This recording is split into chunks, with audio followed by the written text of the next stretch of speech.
ഡിഷിൻ്റെ പുതിയൊരു വീഡിയോയിലേക്ക് എല്ലാവർക്കും സ്വാഗതം. കുട്ടികൾക്ക് എല്ലാവർക്കും ഇഷ്ടപ്പെടുന്ന ചോക്ലേറ്റ് ആൽമണ്ട് കേക്കിൻ്റെ റെസിപ്പി ആയിട്ടാണ് ഞാനിന്ന് വന്നിട്ടുള്ളത്. അപ്പോൾ നമുക്ക് വീഡിയോയിലേക്ക് പോയാലോ. 250 ml കപ്പിൽ ഒരു 3/4 കപ്പിൽ കൂടുതലായിട്ട് ഞാൻ മൈദ എടുത്തിട്ടുണ്ട്. ഇനി ബാക്കി കൊക്കോ പൗഡറാണ് ആഡ് ചെയ്ത് കൊടുക്കുന്നത്.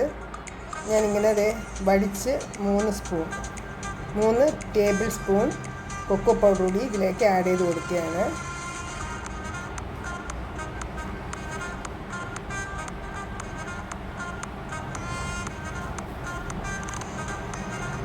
ഇത് കറക്റ്റ് ലെവലായിട്ടില്ല. നമുക്കിതിലേക്ക് അല്പം മൈദ കൂടി ആഡ് ചെയ്ത് കൊടുക്കാം. 1 സ്പൂൺ മൈദ കൂടി ചേർത്ത് ഇത് കറക്റ്റായിട്ട് ലെവൽ ചെയ്ത് 1 കപ്പ് എടുക്കുകയാണ്. എക്സസ് ആയിട്ട് ഈ മൈദ നമുക്ക് കേക്കിന് കോട്ട് ചെയ്യാനെടുക്കാം.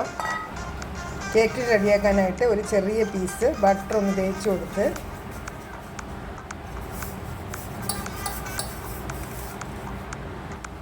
നമ്മളെടുത്ത് വെച്ചിട്ടുണ്ടായിരുന്ന മൈദ കൂടി ഇട്ട് കൊടുത്ത്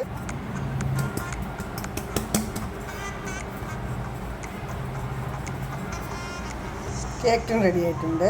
ഒരു സ്റ്റെയിനറിലോട്ട് മാവിട്ട് കൊടുത്ത് ഇനി 1 ടീസ്പൂൺ ബേക്കിംഗ് പൗഡറും 1/4 ടീസ്പൂൺ ബേക്കിംഗ് സോഡയും ചേർത്ത് 3 തവണ സീവ് ചെയ്ത് നന്നായിട്ട് മിക്സ് ചെയ്ത് മാറ്റി വെച്ചിട്ടുണ്ട്. നമ്മുടെ ഡ്രൈ ഇൻഗ്രീഡിയൻസ് റെഡി ആയിട്ടുണ്ട്. ഡ്രൈ ഇൻഗ്രീഡിയൻറ്റ് മിക്സ് ചെയ്ത ശേഷം ഞാൻ ഓവൻ സെറ്റപ്പ് പ്രീ ഹീറ്റ് ചെയ്യാൻ വേണ്ടി ഇട്ടിട്ടുണ്ടായിരുന്നു. ഇനി നമുക്ക് ഒരു വെള്ളത്തിൻ്റെ കണ്ടന്റ് ഇല്ലാത്ത ഒരു ബൗളിലേക്ക് 1 മുട്ട പൊട്ടിച്ചൊഴിക്കണം. ഇതിലേക്ക് 1 സ്പൂണുള്ള അളവിൽ വാനില എസൻസ് ഒഴിച്ച് മൈദ അളന്നെടുത്ത് അതേ കപ്പിൽ 1/2 കപ്പ് പഞ്ചസാര ഇട്ട് മുഴുവനോടുള്ള പഞ്ചസാരയാണ് ഇട്ട് കൊടുത്തിട്ടുള്ളത്. ഫസ്റ്റ് സ്പീഡിലിട്ട് നമുക്ക് ബീറ്റ് ചെയ്ത് തുടങ്ങാം. ഈ ഒരു രീതിയിലാണ് ബീറ്റ് ചെയ്തെടുത്തിട്ടുള്ളത്. നമുക്കിതിലേക്ക് 1/4 കപ്പ് സൺഫ്ലവർ ഓയിൽ ഒഴിച്ച് കൊടുത്ത് ലോ സ്പീഡിലിട്ട് ഒന്ന് ബീറ്റ് ചെയ്തെടുക്കാം.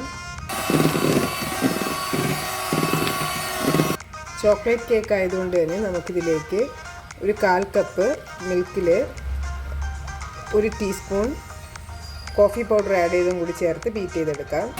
സ്ലോ സ്പീഡിലിട്ട് വേണം ചെയ്തെടുക്കാൻ. നമ്മുടെ ഡ്രൈ ഇൻഗ്രീഡിയൻസ് കുറച്ച് ചെയ്തിട്ട് നന്നായിട്ടൊന്ന് മിക്സ് ചെയ്തെടുക്കാം. നമ്മൾ റെഡിയാക്കി വെച്ചിട്ടുണ്ടായിരുന്ന ബാറ്റർ കേക്ക് ടിന്നിലേക്ക് ഒഴിച്ചു കൊടുത്ത് നമുക്ക് ബേക്ക് ചെയ്യാനായിട്ട് വെച്ച് കൊടുക്കാം. ഏകദേശം 1 കപ്പ് വിപ്പിംഗ് ക്രീം ഞാൻ വിപ്പ് ചെയ്തുകൊണ്ടിരിക്കുകയാണ്. ബദാം മിക്സ് ഒരു 2-3 തുള്ളി ഒഴിച്ചു കൊടുത്താണ് മിക്സ് ചെയ്യുന്നത്.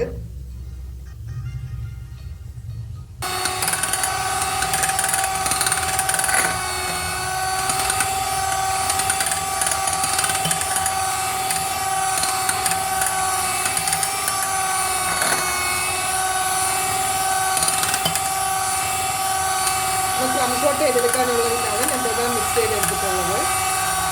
നല്ല സ്റ്റിഫായിട്ട് ഇത് വിപ്പ് ചെയ്തെടുത്തിട്ടുണ്ട്. കമഴ്ത്തുമ്പോൾ വീണ് പോകുന്നില്ല. ഇനി നമുക്കിത് ഫ്രിഡ്ജിൽ വയ്ക്കാം.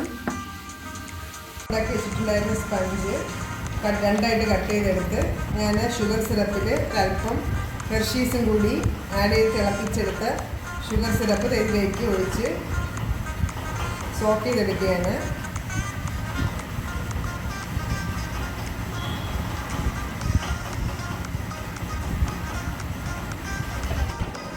നമ്മൾ വിപ്പ് ചെയ്ത് വെച്ചിട്ടുണ്ടായിരുന്ന ക്രീം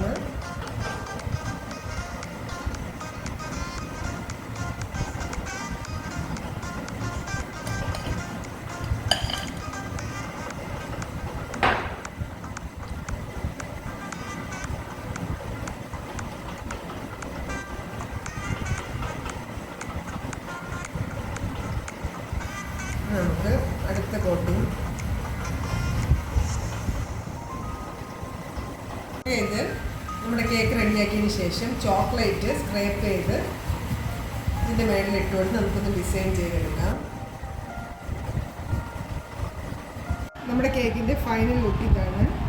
അപ്പോൾ ഈ ഒരു റെസിപ്പി വീഡിയോ എല്ലാവർക്കും ഇഷ്ടമായെന്ന് വിചാരിക്കുന്നു. മറ്റൊരു റെസിപ്പി ആയിട്ട് ഉടനെ കാണാം.